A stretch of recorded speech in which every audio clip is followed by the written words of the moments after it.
Well, thank you very much for the invitation. It is a pleasure to be here, thanks to the UMD and the Epidemic Urbanism Initiative.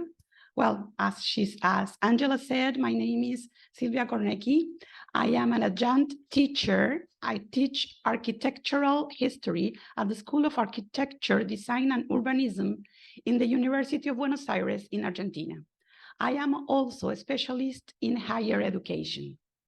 So this lecture is divided in 3 parts. The first part is about the social and architectural context at the end of the 19th century and the beginning of the 20th century in Argentina. The second part is about the Spanish institutions in general. And the last part is about the Spanish hospital and its branches architecture. So, well, here is a map of the world.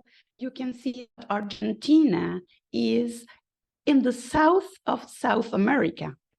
And so during the end of the 19th century and the beginning of the 20th century, many Spanish and Italian people decided to come to the Rio de la Plata region.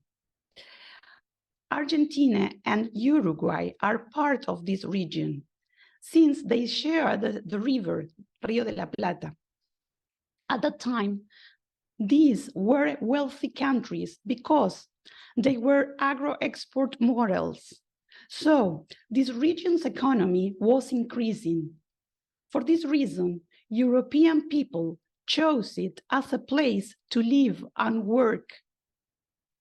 In many cases, the Spanish and Italian people's idea was to stay in South America just for a while, work, make some money, and then return to their home countries. There is a Spanish expression to explain this kind of trip, which is vienen a hacerse la América. Most of the Spanish and Italian migrants settled in the big cities, and the others lived in the countryside, working in agricultural tasks. Finally, those who wanted to return to their countries changed their minds and decided to stay and live in the region. They adopted these 2 nations as their own. Spanish people chose the Rio de la Plata region to live in because they shared the same language, religion, and similar customs, traditions. This was a consequence of the Spanish colonial past. The number of people that came to Rio de la Plata was huge. People from different regions of Spain came to South America. As there were so many, the population here had an enormous increase. Argentina was the country that received the largest number of Spanish people. By 1914, Spanish people were 10.5% of the whole country. Buenos Aires was the migration's entrance. I have to say that Buenos Aires is Argentina's capital. As a result, it had many transformations in its social composition. In a few years, the city had many ethnic groups that coexisted with native people. Native people is called criollos or criollos. As I said before, this part of South America was wealthy because it was the world's leading cereal and frozen exporter at the time. In this context, a new era started here. The social structures were redefined. It was a period where the middle class was in an ideal economic and social condition. Due to these social changes, modernity arrived. Argentina had the most extended rail transport system in Latin America. It was an example of what modernity meant. The city left behind its colonial past. Buenos Aires was looking for a new image based on an European vision. especially a French ones, since Paris was considered the capital of the world at that time. New cities had to look like Paris. High classes lived there Belle Époque. The capital had to be renovated. So, institution buildings adopted French architecture. Also, the high-class houses and petite hotels were built following the eclecticism style. The term French academicism started to be used to name this new architecture. The ones who ruled the country denied our colonial past. If we wanted to look like a modern city, we had to look like Europe. In 1856, Argentina enacted a law called Immigration and Colonization. This law promoted the advantages that Argentina offered to live and work here. It financed the transatlantic tickets, and it provided free food and accommodation in the hotel of migrants to those who were third-class passengers during the first 5 days in Buenos Aires. This hotel was located near the port. In 1888, the Hotel of Migrants was called Rotondo because of its circular shape, and this building was used for more than 20 years. Due to the significant number of people from different parts of the world who arrived at Buenos Aires port every day, the hotel needed to be enlarged, so the Rotondo was demolished to build a new one. This new hotel exists. It is the Migration Museum now. Although Argentina was a large country where migrants could choose where to live, they decided to settle in big cities like Buenos Aires, Santa Fe, Rosario, and Cordoba. So these cities' populations increased quickly.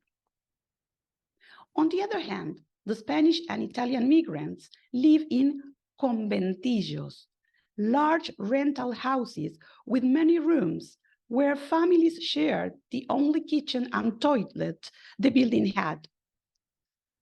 They also had an oversized patio where the families shared their customs. The conventillos were not considered good architecture.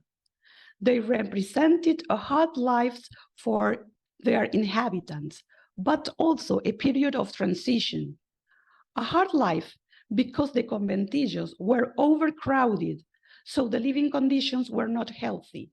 Many diseases appeared at the time due to that awful living conditions. And it was a period of transition because those families with good job opportunities could leave that building and reach a better place to live, so the future was promising to them. The Spanish community organized charity societies to help their compatriots in many aspects, like health problems and economic issues at the beginning of the 20th century. As time went by, they built other institutions like clubs and sociedades de socorros mutuos. Workers, craftsmen, and unemployed people decided to join.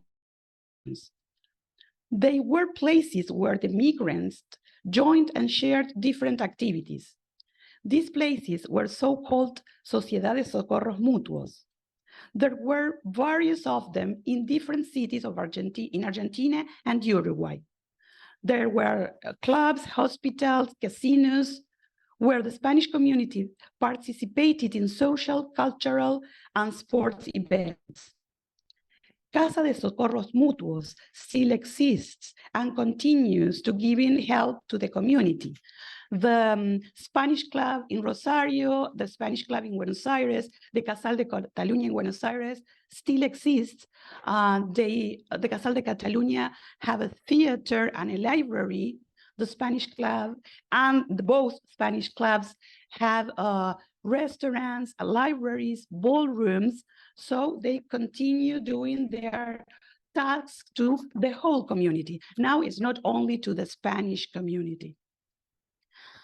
the hospitals were the most important institutions that they built.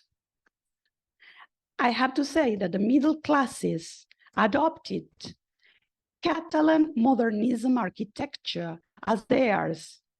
Hence, the Spanish community chose the Catalan modernism style to express innovation and changes to distinguish it from the rest of the city buildings. In addition, I have to say that Catalan modernism style was born in Barcelona at the end of the 19th century. It represents rapture, freedom, youth, and novelty in architecture. A rupture against academicism. Freedom and youth are terms associated with innovation. Something new was starting in Catalonian architecture and culture. Novelty means that this style was unusual at the time. An aesthetic renewal idea merged with a vital political component. A wealthy middle class wanted to show its richness and the modernism possibilities with this new architecture full of ornaments pleased the middle class's desires. Barcelona had a fast development thanks to this style. The architecture where these concepts were best represented was Antonio Gaudi's. In 1871, a critical episode shook the city, shook Buenos Aires. It was the yellow fever epidemic. It devastated the city. Many people lost their lives. The yellow fever epidemic was a trigger for building hospitals. Buenos Aires was defenseless to face this kind of emergency.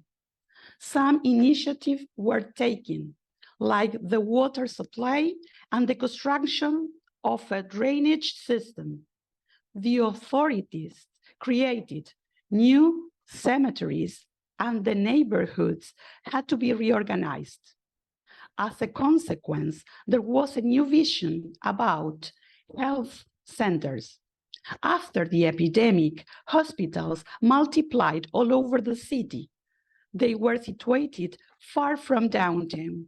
Spanish charity chose the west side of the city to build their hospital.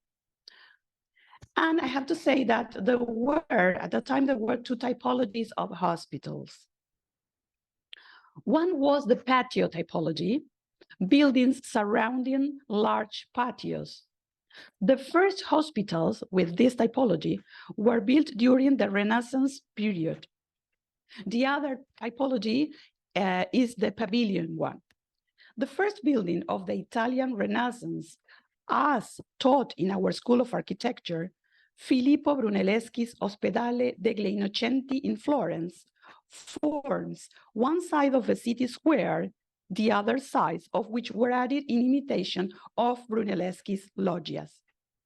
While not strictly a hospital, more a refugee or asylum for orphans, the building is generically similar, containing most of the elements of the hospital.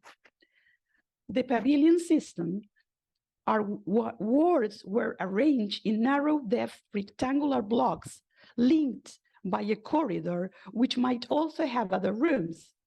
This idea was taken up in the UK in the middle 19th century, most notably through the passionate advocacy of Florence Nightingale, who was a famous nurse, and became a standard with advances focused on improving ventilation, for instance, by adjusting the cross-sectional proportions and separation of the blocks and introducing updrafts through chimneys and fireplaces.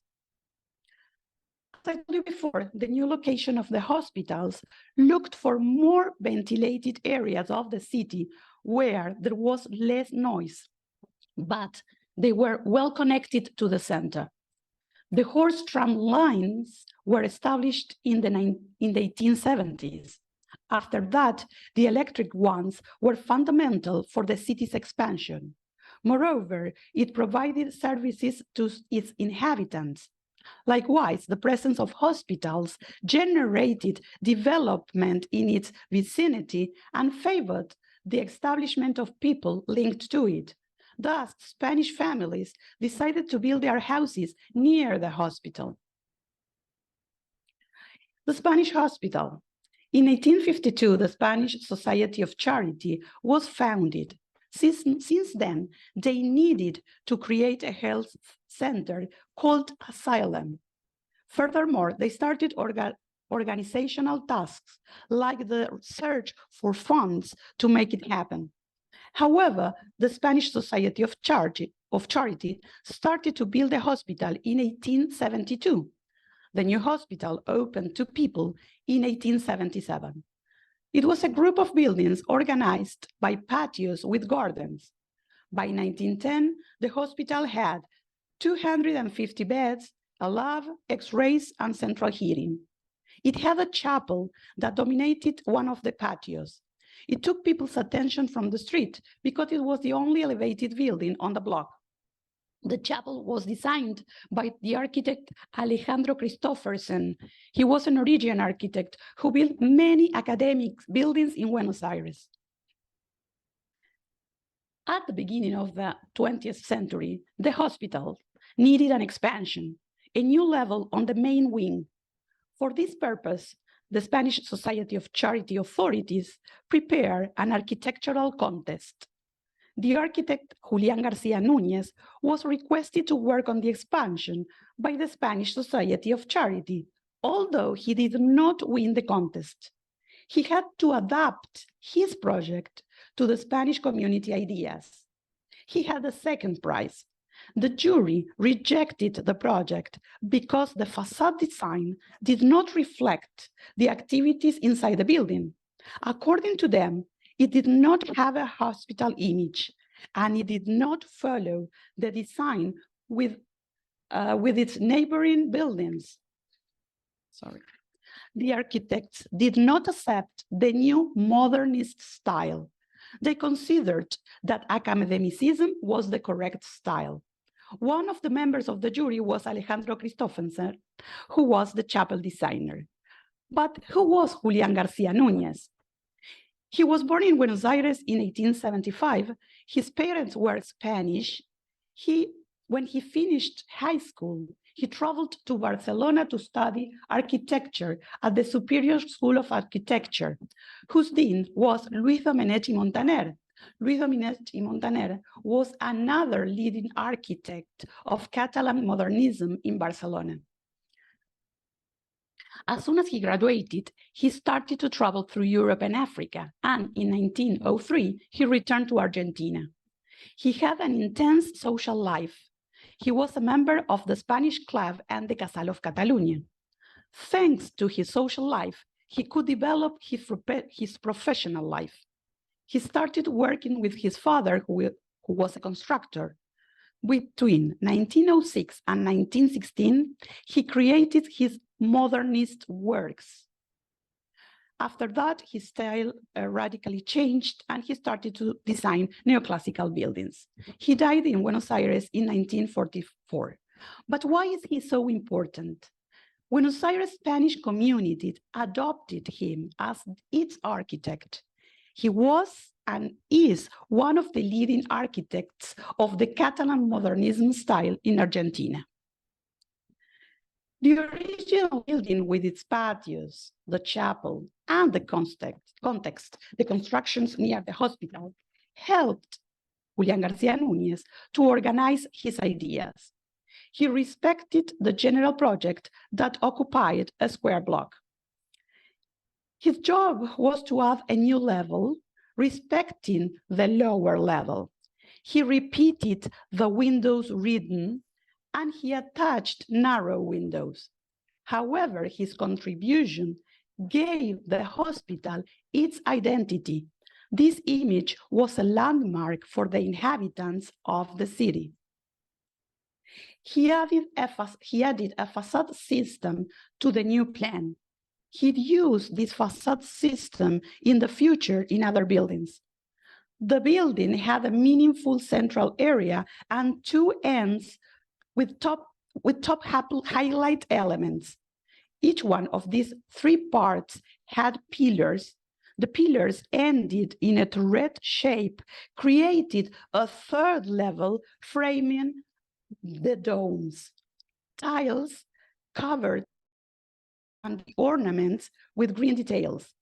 On the central volume, there was a clock. It was on the green tile ornament at the end of the symmetry axis of the building. On the lowest level, he used horizontal stripes with some bossage. The lower level had a simple design. However, the second level had a complex proposal. The walls had dark sprinkled plaster, which gave some roughness to the surface. The decorative horizontal stripes, the sills, and the window frames contrast their light colors with the rest of the building. The second level also has colorful touches like blue, violet, green, and white.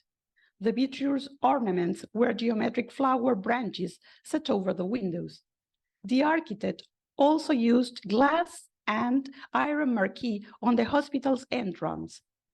Another innovation element were the rolling curtains system. The central volume had an entrance with 3 significant doors.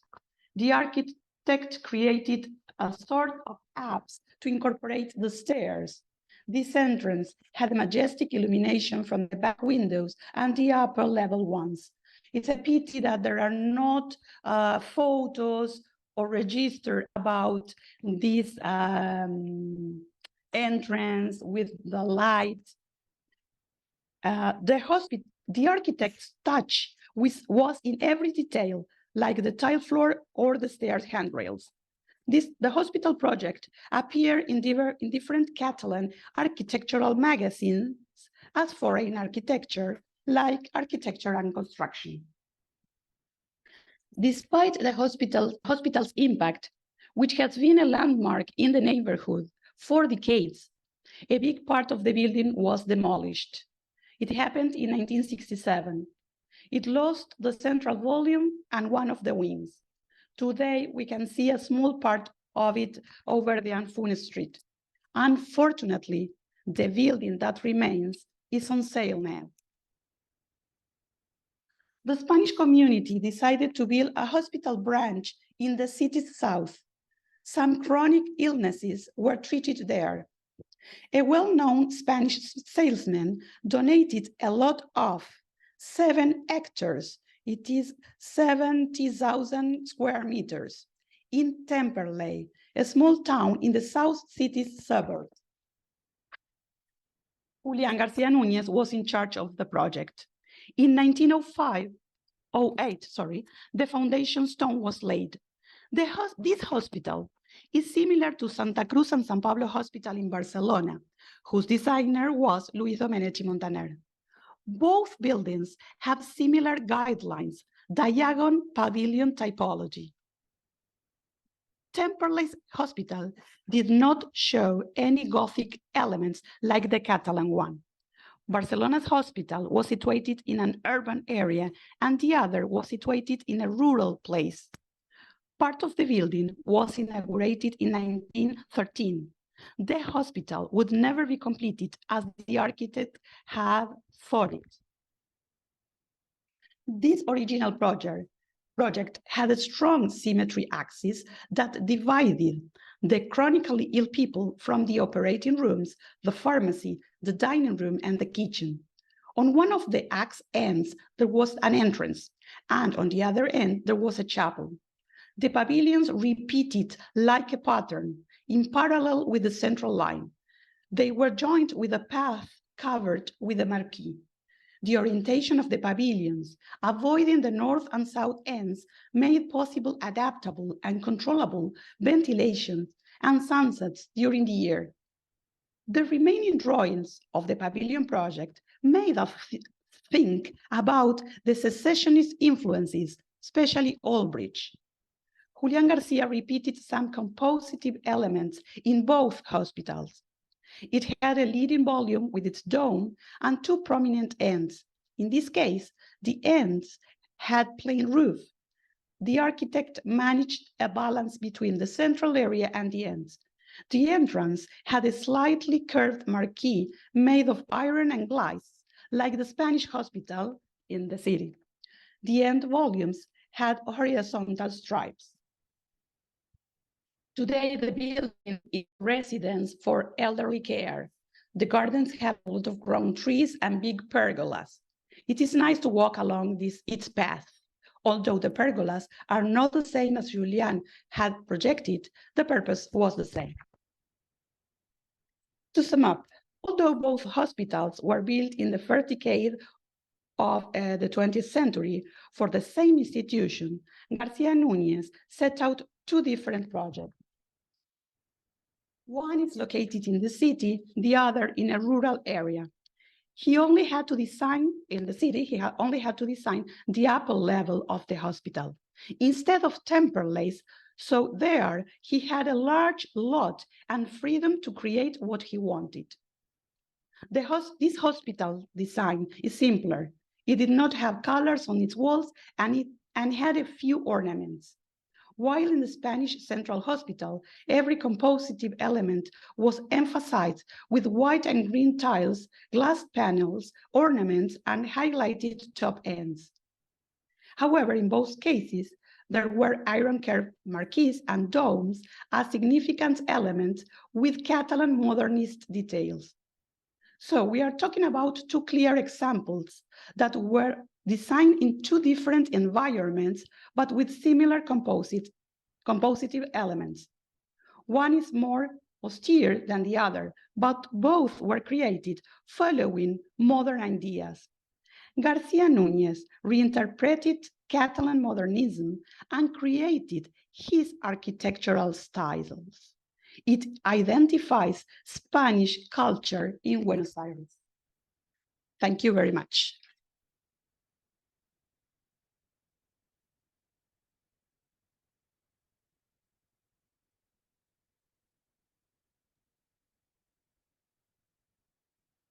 Thank you so much for your presentation. That Thank you. was really interesting. So do we have some questions ready about this very interesting look at Buenos Aires? I can start us off. I'm very taken with the effort to create a kind of language for hospitals using references to different architectural styles in Europe. And you know, one of the concerns about hospital construction now is always the cost, and the enormous amount of decorative material that was used is really extraordinary. And so was the message, do you think that the message through the architecture was to the potential patients at the hospital, to the rest of the world looking in at Argentina? Who is this message for? Who is the audience for this design? I think that the message was to the Spanish people, you know, the Spanish community, and also it was a message to the higher classes, because it was a rebel message. I know, you know, as academicism was the correct style at that time. When the Spanish community came to Argentina and they adopted this style as them to themselves, I think it's a message to, it's like a rebel message, you know. We are not the high classes. They didn't belong to the high classes. They were middle class, and they adopted this Catalan modernism style. Yes, and of course the ones who ruled the country didn't accept this this style at the beginning. They didn't, but well, it remains, you know.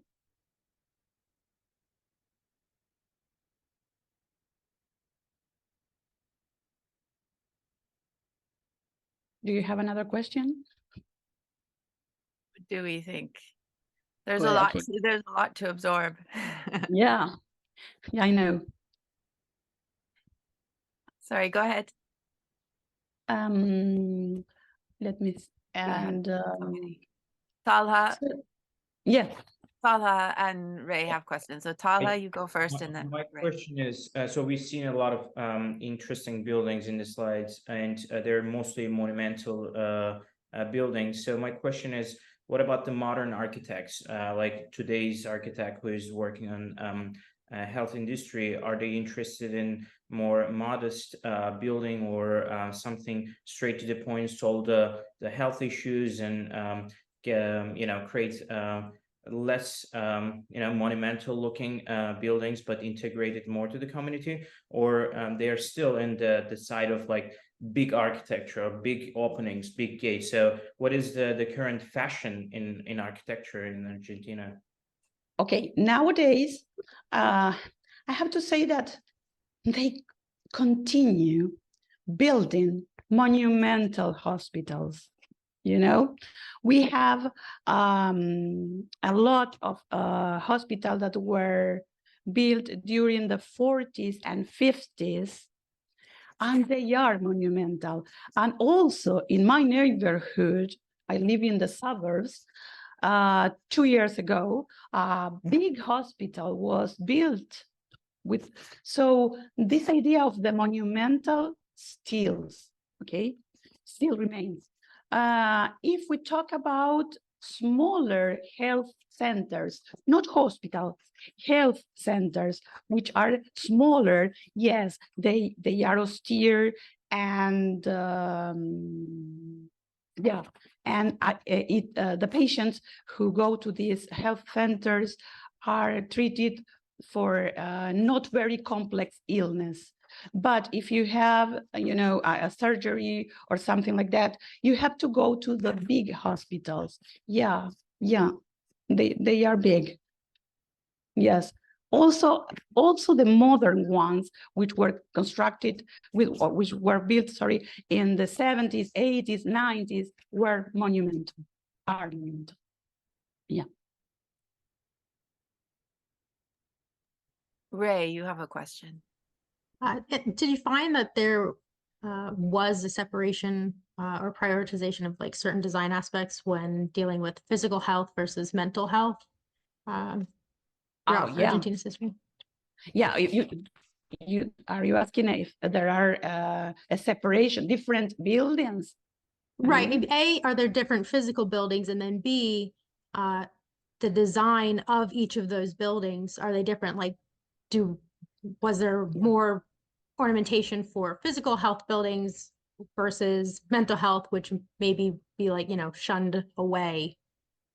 Yes, there is a big difference. Yes. But yes, there is a difference, as you said. But there is one very famous mental hospital for mental disease, and it's a big one. Again, it's a monumental building, and most of them were built by the state, the government built them. And yes, they are very big, which is not the ideal for these issues.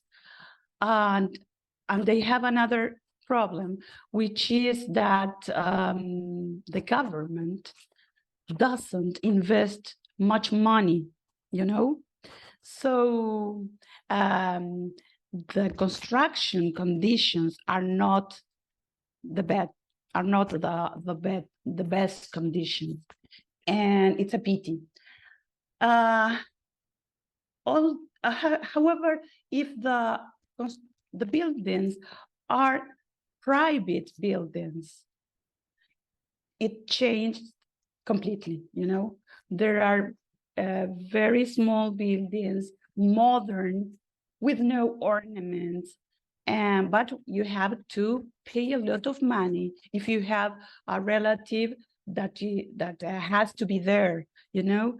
Yeah, and this issue with public mental hospital is the same with the big hospitals where the doctors treat another illnesses. And we have this problem. They are big buildings, and the authorities don't have a good budget, you know. No, so the buildings are in bad conditions. It's really a pity. Thank you. You're welcome. Anthony. Yeah, thank you very much. Thank you, Sylvia, for your presentation. I'm Anthony from Uganda. Now, I just want to ask about the axis that is linking the Spanish hospital in Buenos Aires. What is the significance of this axis? Can you maybe just throw more light? Does it have anything to do with the community, or anything to do with the health, or is it in any way part of this monumentality? And also, when I looked at it, it reminded me so much of the Gaudi Street, you know, the Gaudi Street axis that connects La Sagrada Familia Chapel with I think it's a hospital on the terminating end. So, and this being in Barcelona, also again the Catalan region. So, is there a similarity? Is there a significance? Is there something that was being targeted at here? Just curious about that. Yes. Okay, yeah. Well, first of all, Anthony, I watched and listened to your presentation, and I really like it. Okay. Well, yeah. Thank you very much. I think that this axis is that Julián García Núñez took it from what Gaudí did in Barcelona, you know, because he studied there, he absorbed all the knowledge that Gaudí and Montaner and Idomenech gave him, because he was a student when Gaudí built these buildings. And yes, I think he took it from Gaudí's idea, and he reproduced it in the Spanish hospital. But when I talk about the axis, it's the axis of the building. It doesn't connect one building to another, like Gaudí did in Barcelona. But I think, yeah, that he took these ideas and reinterpreted, you know. Okay, he used the axe to create some symmetry in the hospital, you know, because the first project, okay, the first Spanish hospital had its symmetry, and when he added the second level or the upper level, he repeated this symmetry, but he added the narrow windows and the ornament, which were his touch, you know, his identity was in the building or on the building, you know.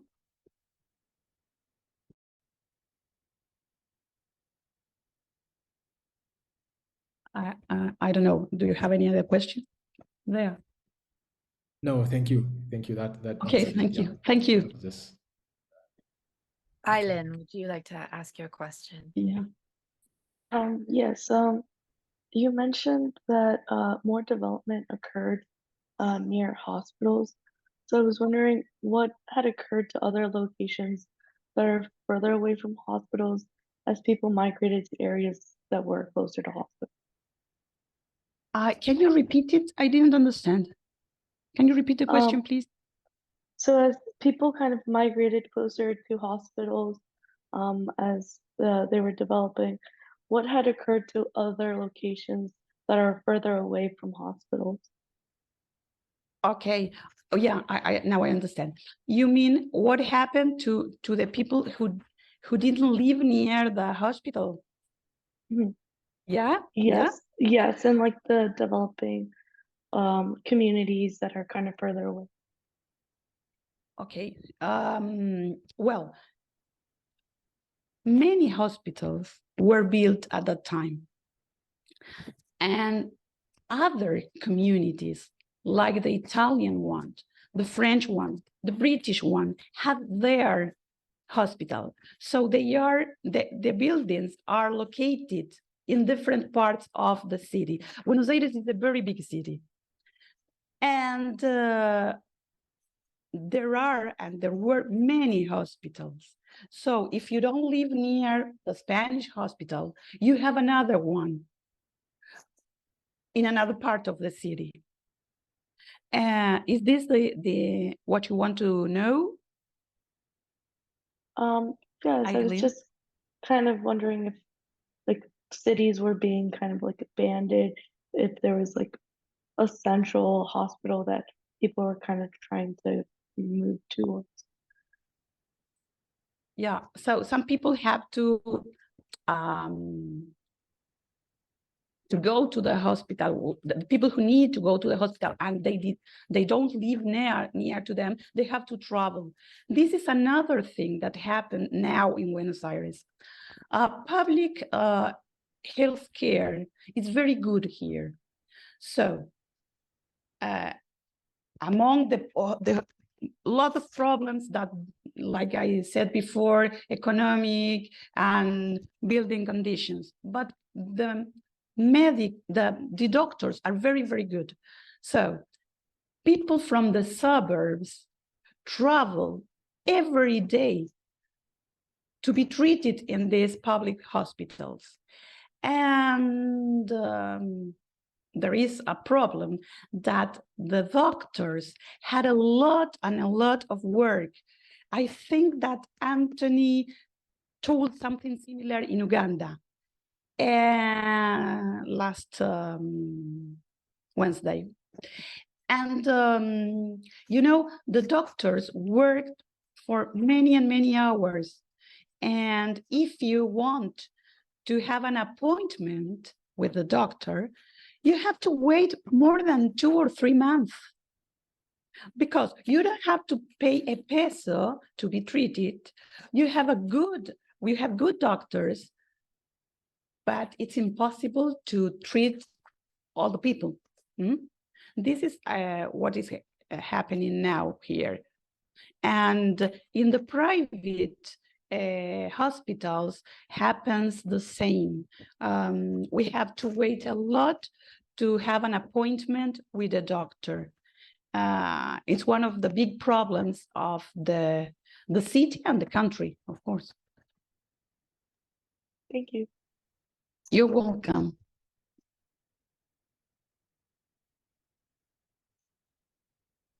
I don't know if We were talking earlier today about how in some places a hospital is connected to other social services, so schools and religious institutions. So what is the situation for these buildings in the early 20th century? They were, well, in the Spanish one was connected with yes, with religion. All the Spanish hospitals have its chapel, and because religion was very, very important, and unfortunately the Spanish hospital chapel now is abandoned, And with schools, I don't know, I don't really know, but yes, with religion, they are totally connected. The Spanish, all communities, hospitals are related with the religion, are connected. So they have their chapels, or they are located near churches. Yes, always, yeah.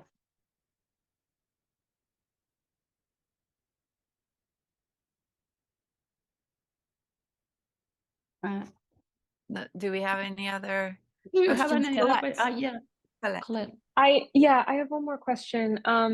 Speaking of the kind of influence of religion and churches on hospitals, I just had a clarifying question. At that time, and you may have mentioned this, so sorry if this is repeat, but was the Spanish Society of Charity, was that a religious organization? And were they responsible for all of the funding of these two hospitals, or was the government at the time also involved? At that time was the Spanish community, you know, at that time. And the Spanish community was in charge of the funds and everything during many, many years. But then, I don't remember when it was. I think it was in the 60s. They sold the building to the government, to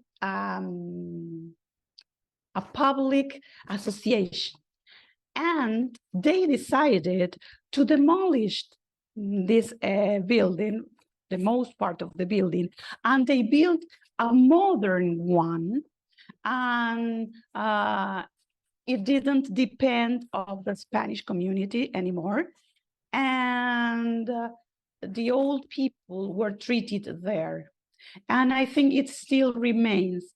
But as I told you, the only part of the Julian Garcia Núñez project is still, it remains, it's on sale. It's on sale. It's really a pity, because it is not, this building is not protected by the government. There are some other buildings from Julian Garcia Núñez or other architects, Spanish architects that design with Catalan modernism style that are protected, but not the Spanish hospital. And well, I don't know what to do, you know. Hernan, you have a question. Hernan, where is? Hi, Sylvia. Hi. My question was, or if you could maybe repeat or go back to the parts where you talked about the ornamentation on the buildings. I know you mentioned that there were like some geometric flower patterns and designs. I was wondering if any of the ornamentation would tie back to the hospital purpose. Can you repeat the second part? Yeah. Yes, you are talking about ornamentation. Yeah. Yeah. So, do you think any of that ornamentation relates to the mission of the hospital? I don't know. The ornamentation is was the identity of Catalan modernism. You know, if a Catalan modernism, a building to be Catalan modernism has to have ornamentation. You know, when tiles, colors, flowers, branches, bunches, sorry, decorate the building. But it has to be with this architectural style. And it's related directly, has a relationship with Spanish communities and Spain.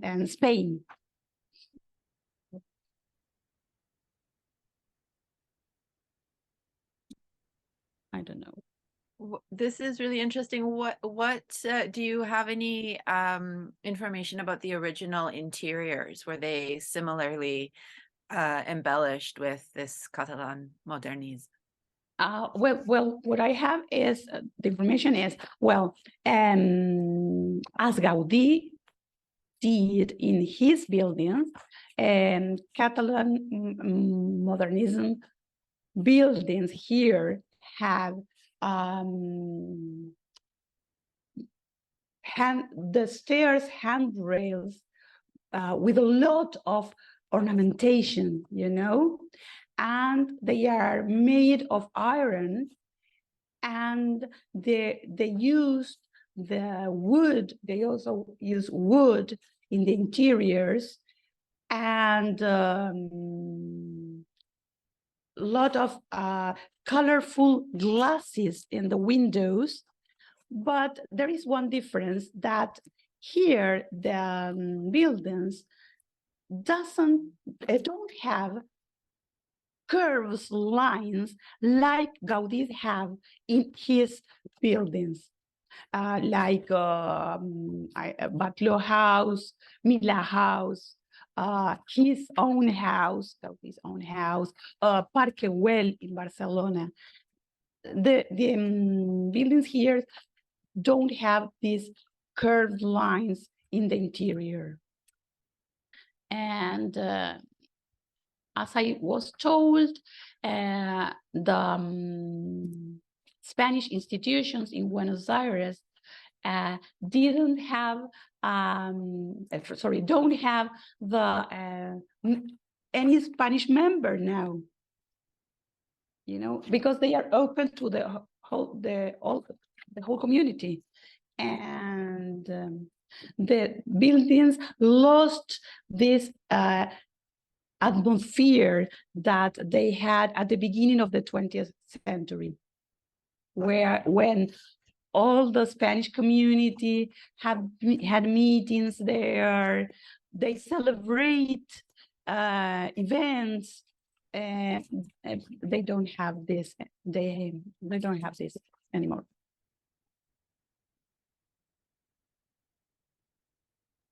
This is another interesting point, maybe that's related to the idea of health in the urban setting. So is this, do you think, the result of the fact that communities are no longer divided so much by their previous heritage and have simply become, you know, residents of Buenos Aires? Yes, that's a point. The communities are not more divided. We are all integrated now, and we don't have this separation. Okay, we have people from different parts of Europe came here, Spain, Italy, France, Germany, Poland, and at the beginning they were divided. I think it was something natural, and when they went to live to the conventillos, these large houses, they started to share their customs, and it started to have a mixture, you know.